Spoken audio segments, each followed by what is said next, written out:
have nothing special. Then on Monday, let's see what Bailey has to say. New guy. Click. So due to participate in a panel discussion, let's forget. Panel discussion, let's forget. Hey, Then we have William speaking, yeah.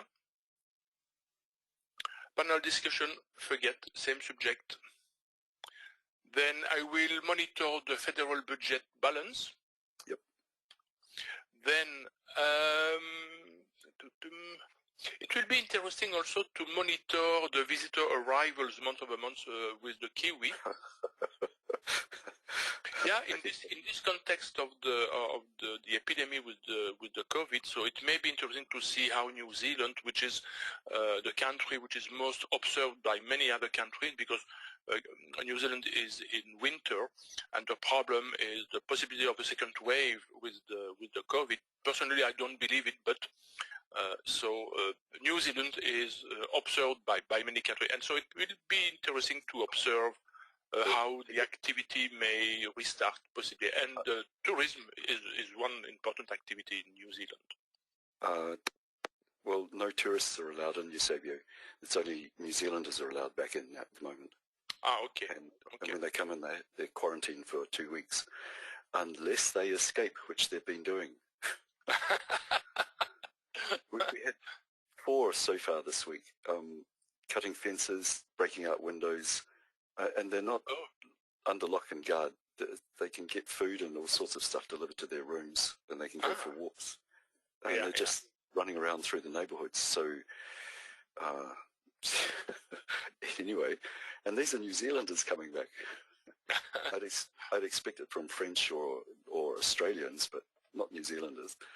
Anyway, it must be the bad influence from the outside. Yeah. That was a joke. Anyway, moving on. And then the 2 Chinese news, the trade balance and the US dollar denominated trade balance to monitor. Hey, John. And that's it for Monday. Then Tuesday. I'll scroll down. Yeah. On Tuesday, we have the pound GDP month over month, major higher time frames. Yep. I will monitor also the construction output month over month. I will monitor also the industrial production month over month for the GDP and the manufacturing production month over month. Okay. It's a French bank holiday, the 14th of July. No, it's the same as July the 4th in America. It's the equivalent of the Independence Day, yeah, indeed.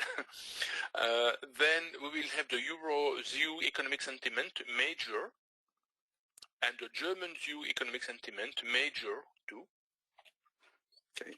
And then just last night, sorry, I was listening to, there's an English quiz program on TV called QI, and they're talking about guillotines, and you had some really cute names for some of your guillotines, Eusebio. Yeah. The Last Climb and the Shortener. Yeah, indeed. Yeah, very nice. Anyway. Okay. So, okay. And then, so we will have to monitor the 10-year bond auction for the pound, yeah.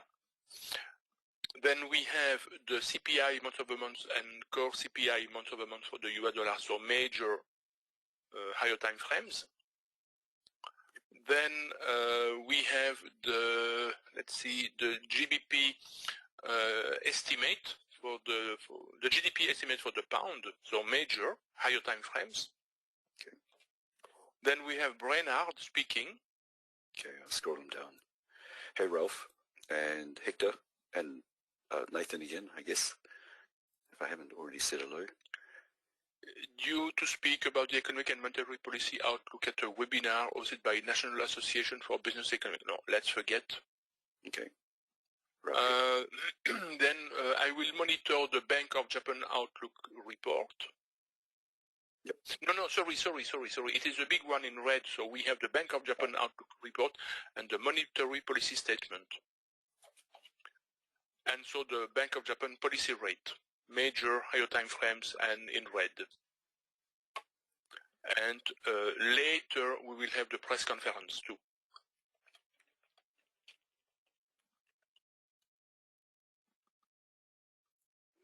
Okay. Then I will monitor the pound CPI year over year and core CPI year over year.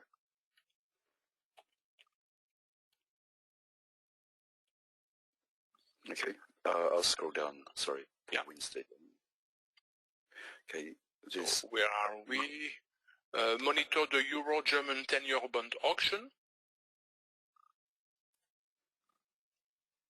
Where are we? 10-year. Okay, gotcha. Yeah. Then we have the CAD manufacturing sales month-over-month major. Then let's see the speech by Jordan of the Swiss National Bank. Where is he? We missed. What about Tenrero? I have missed it. Yeah, indeed. Okay. I was lucky. Due to speak at a webinar hosted by the London School of Economics. No, let's forget. Okay, scrolling down. Yeah. Jordan. Due to deliver a speech titled Small Country, Big Challenges, Switzerland. No, let's forget. General lecture. Then we have another big one for the CAD Bank of Canada Monetary Policy Report, Bank of Canada rate statement, and overnight rate, and then the press conference. So in red. Okay. And then monitor the crude oil inventories, of course. Okay, the ones that are marked in red are ones that hang around for because they're probably likely to produce reasonably nice movements. Maybe. Who knows these days? Yep, Harker. Then we have Harker speaking, yeah. Due to speak about the economic outlook at a virtual discussion hosted by the Center City Proprietors Association. No, let's forget. I will monitor the US dollar beige book. Then we have the Kiwi CPI quarter-over-quarter major higher time frames. I will monitor the Aussie MI inflation expectations. Then we have the Aussie employment change and unemployment rate major higher time frames. Then I will monitor the Chinese GDP quarter-over-quarter. And that's it for Wednesday. Okay, I'll scroll down. There's 99 official news items from Forex Factory this week, just in case. There was about 70 last week, so it was quite small. Okay. But this number is not very important because it depends on the calendar. If you take another calendar, you may have many more news, in fact. Oh, sure, but I'm just referring week by week to Forex Factory. Yeah. So on Thursday, we have the pound claimant count change. I will monitor it. Then we have the pound average earnings index 3 months over year major. I will monitor the pound unemployment rate. Then let's see. I will monitor the pound Bank of England credit conditions survey. Yep. Then we have the euro trade balance major higher time frames.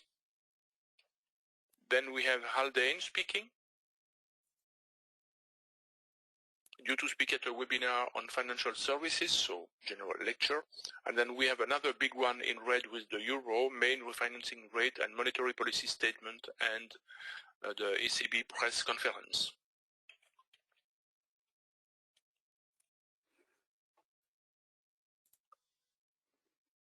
Oh, wrong one. Okay. And in between we have the CAD, nothing. We have the US dollar retail sales and core retail sales month over month major. Yep. We have the US dollar freely Fed manufacturing index major. I will monitor also the US dollar unemployment claims. Monitor the US dollar natural gas storage. Ah, missed him. Yep. Yeah, and then we have William speaking. Scroll him down.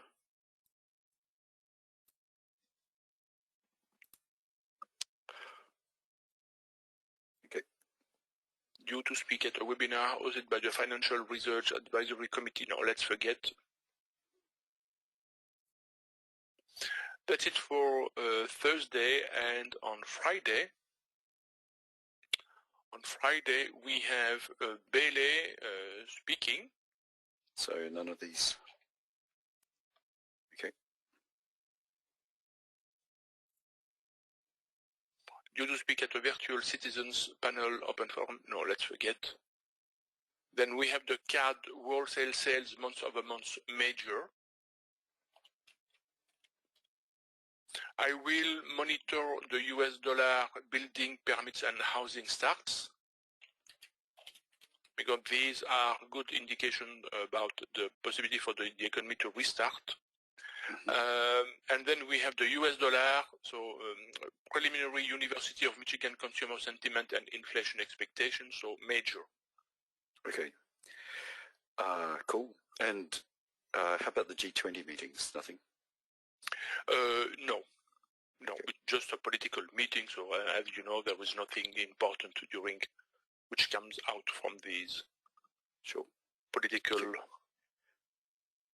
circus.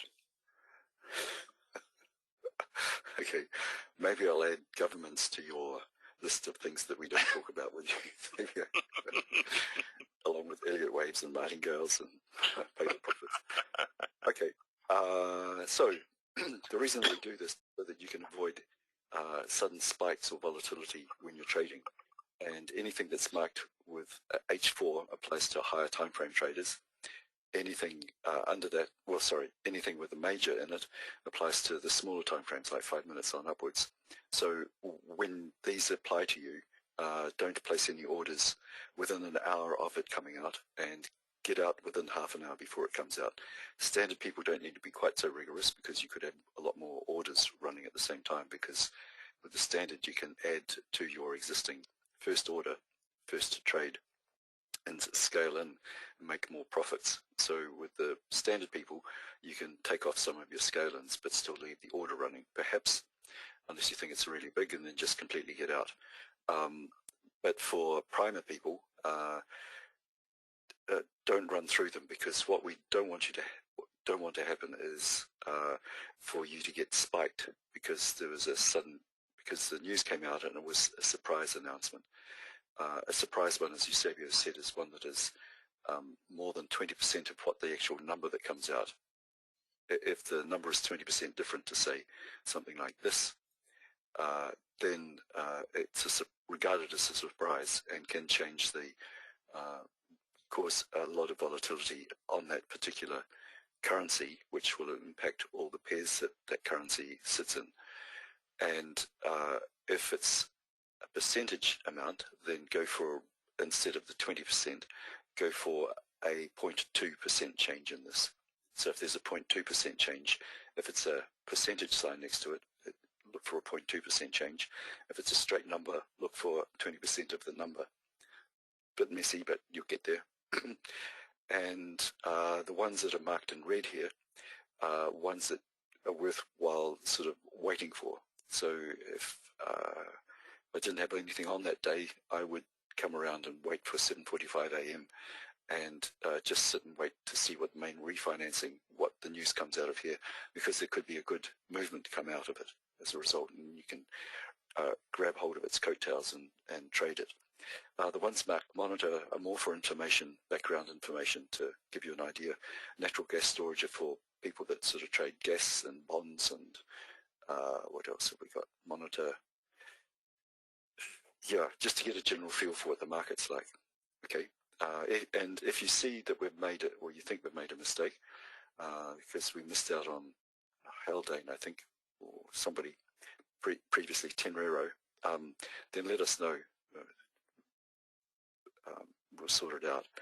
And here are the top 10 pairs. So this is a list of all the 28 pairs. The top 10 are these ones here, and they've been ordered by their dollar range, not pips but dollars. So, and the range has been dropping off again. Let me pull this across. And if you have any questions about it, yell out. But Eusebio covers a lot of this in his sessions. But I mean, we go through this every week, so let us know if you have any questions. Always valid. Right. So last week was a quiet week. It was July the 4th. People on holiday, all sorts of stuff. So the actual dollar range was not that large. So it's shrunk down. So far this year, from January through to June, it started off small, got small-ish, had the crash, got nice and moving, and I thought, ooh, we're back into regular trading times like we were 2015, big deal, and then it's shrunk down again. So we'll just have to see how it plays out now. So what will go on the site is the top 10 numbers, and I've only pulled out these three here, Eusebio's smaller, smoother movers, not quite perhaps as spiky as these ones, but after that they're quite small in the $600 range. Yeah. So I've done the cut off, and we've only got these three smooth movers. Yeah, okay. That's a good choice. Okay, so the way to use those is you've got the top 10 that I listed. So when you're trading, and a lot of people say, well, which one should I watch out of 28 pairs? Pick the ones that are going to move the best for you. And as Dan says, he wants to get paid for his time, so he picks the pairs that move the most for him, give him the most amount of money in the shortest amount of time. So these are the best movers for the last 4 weeks. If you find that they're jumping around too much, too volatile, because the pound is still going through Brexit issues, and when Brexit was on, somebody would say, oh, look over there, and everybody would rush over, and the pound would suddenly jump up and down something like 40 or so, 40 to 80 pips for kind of no reason, and then come straight back. So really difficult to trade. So Eusebio suggested using smaller pairs that don't produce quite as much money, but are smoother, more regular to trade. So we've got these ones as the options, and out of the top 10 here, Eusebio will now do his magic trick where he matches the pairs up with the news that's coming out, and give us an idea on what pairs to trade on a daily basis as well. So rather than having 10 to choose from, narrow it down to maybe 4 or 5 per day. Okay, and of these ones here are the initial ones that you go for, and if nothing's moving on Monday in these 4, then go to the next list. These ones are in no particular order. It's just how they match up with the news. Okay, Eusebio, over to you. Okay, let's go. Okay, Sunday we've got nothing, and what I'm looking for are any major items up to 5 p.m. New York time on that particular day. And on Monday there's nothing, so there's no major news on Monday, Eusebio. Okay, so we will have the pound yen. Yep. Or the pound US dollar. Yes. Okay. Then we will have the pound Kiwi or pound Aussie. Yep. And then we can take the pound Swiss. Just like last week. Okay. Yep. So from after 5 p.m. on Monday, excuse me, we've got no majors, but on Tuesday we have the pound. Gosh. The pound, okay. Okay, we've got the euro. The euro, okay. US dollar. US dollar, here and here, okay. Okay, and that's it. And that's it. Okay, so the third choice will be the pound US dollar or the euro US dollar.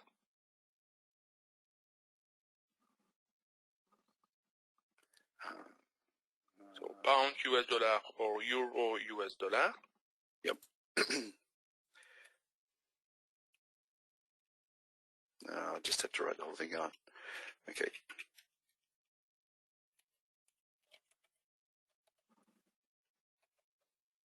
Okay. Then the pound yen. Okay. Yep. And then the pound kiwi or pound Aussie. And found out one of those. Okay. And leftovers from Tuesday is the yen. The yen, so yen, okay. And then on Wednesday we've got the yen still. The yen, okay, yeah. The CAD. And the CAD, okay, and that's it. Trying to scroll down. CAD. Yep, nothing after 5 p.m. So okay. So the third choice will be the pound yen. Okay. Then we will have the pound CAD or the euro yen. Okay. And then we will have the pound US dollar.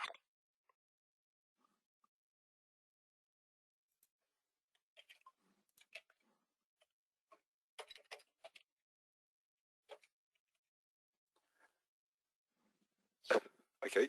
And on Thursday we have leftovers from Wednesday. Where are we? Okay, a few leftovers. The kiwi. The kiwi, so kiwi, okay. Aussie. The Aussie, okay. And then on Thursday itself we've got the pound. The pound, okay. The euro. Wow, we have a lot of things. Euro, okay. But wait, there's more. The US dollar. And the US dollar. Okay. Hey, Jason. Well, okay. So, let's see. The first choice will be the pound US dollar or euro US dollar. Okay. Then we will have the pound kiwi or pound Aussie. Yep. And then the euro kiwi or euro Aussie.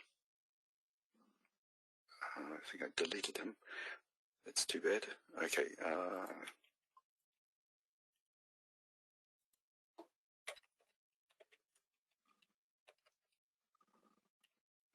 Right. Yeah. And leftovers from Thursday, nothing. Okay. And on Friday, got the CAD. The CAD, okay. And the US dollar. And the US dollar, so here and here. That's okay, it. So we will have the pound US dollar or pound CAD. I'm sure I've done that one. Okay.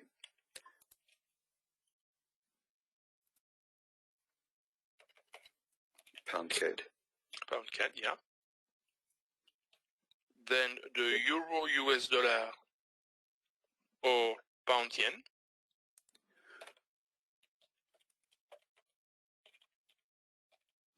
And then the pound kiwi or pound Aussie. Okay.